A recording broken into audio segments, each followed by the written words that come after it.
sahabat BPHN, bertemu kembali dengan saya, Lisa Noviana, yang akan menemani Anda dalam beberapa menit ke depan, membahas berita seputar pembinaan hukum nasional yang telah kami rangkum untuk Anda dalam program BPHN News. Mari kita simak bersama. Dalam rapat paripurna DPR RI pada Senin 30 September 2024, 5 rancangan undang-undang di bidang pertahanan resmi disahkan menjadi undang-undang. Kelima RUU tersebut merupakan ratifikasi kerjasama pertahanan antara pemerintah Indonesia dengan 5 negara, yaitu India, Brasil, Kamboja, Prancis, dan Persatuan Emirat Arab. Menteri Hukum dan Hak Asasi Manusia, Supratman Andi Aktas, yang mewakili pemerintah, menyampaikan bahwa pengesahan ini memberikan dasar hukum bagi kerjasama pertahanan antara Indonesia dengan negara-negara tersebut. Sementara itu, Ketua Komisi 1 DPR RI, Mutia Hafid, menegaskan bahwa kerjasama ini tidak hanya bertujuan meminimalisir ancaman, tetapi juga meningkatkan kemampuan industri pertahanan Indonesia. Dengan disahkannya RUU ini menjadi undang-undang, diharapkan hubungan pertahanan internasional yang terjalin dapat berjalan atas prinsip kesetaraan, saling menguntungkan, serta menjaga kedaulatan dan integritas wilayah negara-negara mitra. Badan Pembinaan Hukum Nasional menargetkan 3 regulasi strategis sebagai fokus utama pada tahun 2025. Regulasi tersebut mencakup rancangan undang-undang tentang pembinaan hukum nasional, RPerpres kepatuhan hukum, dan RPermenkumham tentang audit hukum. Langkah ini diambil untuk memperkuat sistem hukum nasional dan memastikan hukum yang lebih responsif terhadap kebutuhan masyarakat. Sekretaris BPHN, Igusti Putu Milawati, menyatakan bahwa fokus BPHN di tahun 2025 adalah RUU PHN, Perpres, serta Permennya. Tugas ini bukan hanya tanggung jawab satu unit kerja, melainkan tanggung jawab kita bersama. Hal tersebut disampaikan Milawati saat memimpin apel pagi pegawai di lingkungan BPHN Jakarta. Milawati juga menekankan pentingnya perencanaan yang matang, terutama di akhir tahun 2024 dan awal 2025, agar semua persiapan dapat selesai tepat waktu. Ia berharap kegiatan besar dapat rampung pada bulan November, sehingga Desember hanya tersisa beberapa pekerjaan yang tidak bisa diselesaikan sebelumnya.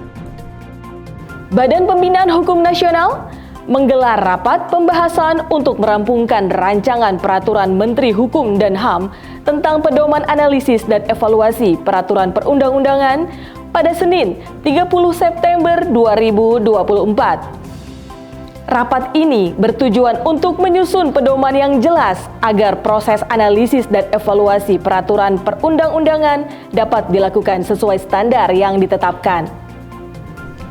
Kepala Pusat Analisis dan Evaluasi Hukum Nasional, Nur Ihwan, menekankan pentingnya pedoman konkret dalam analisis dan evaluasi.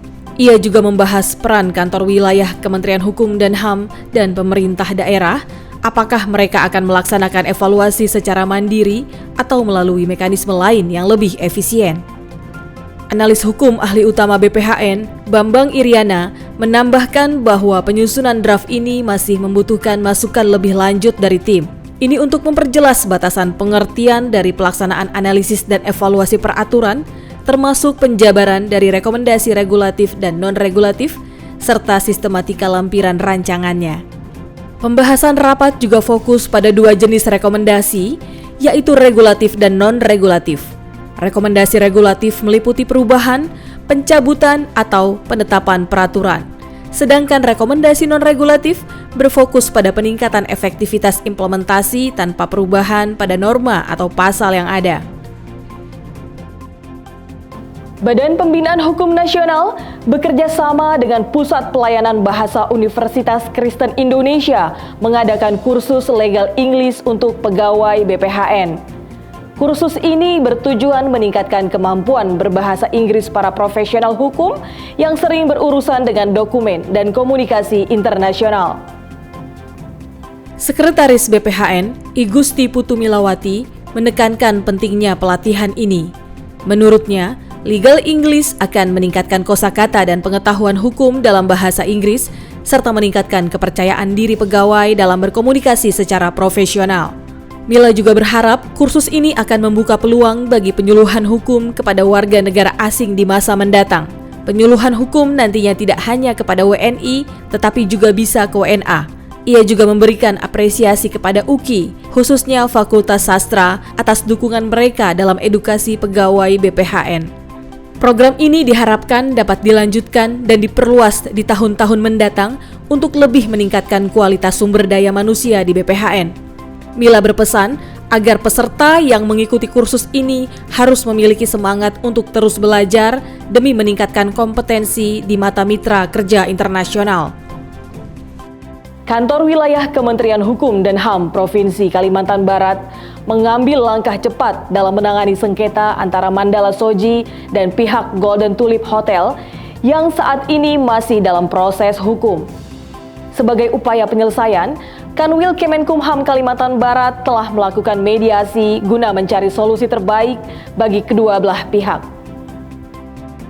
Kepala Kantor Wilayah Kementerian Hukum dan Hak Asasi Manusia Kalimantan Barat, Muhammad Tito Andrianto, mengatakan bahwa kedua belah pihak sangat kooperatif selama mediasi berlangsung. Tito berharap mediasi ini dapat menghasilkan win-win solution yang seadil mungkin. Proses mediasi ini dilakukan untuk menciptakan penyelesaian yang adil dan damai bagi semua pihak yang terlibat dalam sengketa. Dengan demikian, diharapkan konflik ini dapat segera diselesaikan melalui pendekatan yang harmonis. Badan Pembinaan Hukum Nasional memperketat persyaratan dan memperdalam substansi usulan RUU dalam penyusunan program legislasi nasional jangka menengah 2025 hingga 2029. Kepala BPHN, Widodo Eka Cahyana, saat membuka lokakarya Prolegnas di Jakarta, Kamis 3 Oktober 2024, menekankan pentingnya selektivitas dalam pemilihan RUU agar lebih efektif dan berdampak nyata. Pengendalian dalam perencanaan Prolegnas bermanfaat untuk mendapatkan analisis dampak pengaturan sebagai data objektif dalam menentukan kebijakan Prolegnas. Widodo juga menyoroti rendahnya capaian Prolegnas 2020-2024, di mana dari 114 RUU yang disahkan, hanya 32 berasal dari daftar Prolegnas, atau sekitar 28%. Ia mengkritik kebiasaan mengusulkan kembali RUU tanpa komitmen yang jelas. Ia menegaskan bahwa mekanisme usulan RUU harus lebih selektif. Sebagai upaya perbaikan, BPHN memperketat prasyarat substansi RUU dengan mengadakan lokakarya, monitoring, dan evaluasi, serta kegiatan teknis lainnya untuk memastikan kualitas usulan. Hasil pendalaman substansi dari lokakarya ini akan dibawa dalam konsinyering bersama tim pengarah Prolegnas. Widodo berharap kegiatan ini menghasilkan rekomendasi yang bermakna bagi penyusunan RUU Prolegnas 2025-2029 yang berkualitas dan berintegritas. Sementara itu, Kepala Pusat Perencanaan Hukum Nasional BPHN, Arfan Faiz Muhlizi, menyampaikan bahwa Kemenkumham melalui BPHN telah menerima 203 usulan regulasi dari 28 kementerian dan lembaga. BPHN melakukan telaah mendalam dengan membentuk 4 kelompok kerja yang mencakup berbagai bidang seperti hukum, HAM, keuangan, politik, serta sumber daya alam dan ekonomi. Lokakarya ini diadakan secara hybrid dengan peserta hadir langsung di Mercure Jakarta Batavia dan sebagian mengikuti secara daring. Diskusi mendalam dilakukan terhadap usulan RUU, RPP, dan RPRPres yang diajukan. Hasil diskusi dalam lokakarya tersebut nantinya akan dibawa dalam konsinyering dengan melibatkan tim pengarah Prolegnas untuk dilakukan penelaahan kembali sebelum diajukan kepada Menteri Hukum dan Hak Asasi Manusia dan ditetapkan dalam rakor Prolegnas jangka menengah 2025-2029. Sekian berita dari BPHN News. Semoga informasi yang disampaikan dapat bermanfaat bagi kita semua. Ikuti berita terbaru Badan Pembinaan Hukum Nasional melalui laman sosial media kami di bawah ini. Saya Lisa Noviana, mewakili kru yang bertugas, pamit undur diri dan sampai jumpa.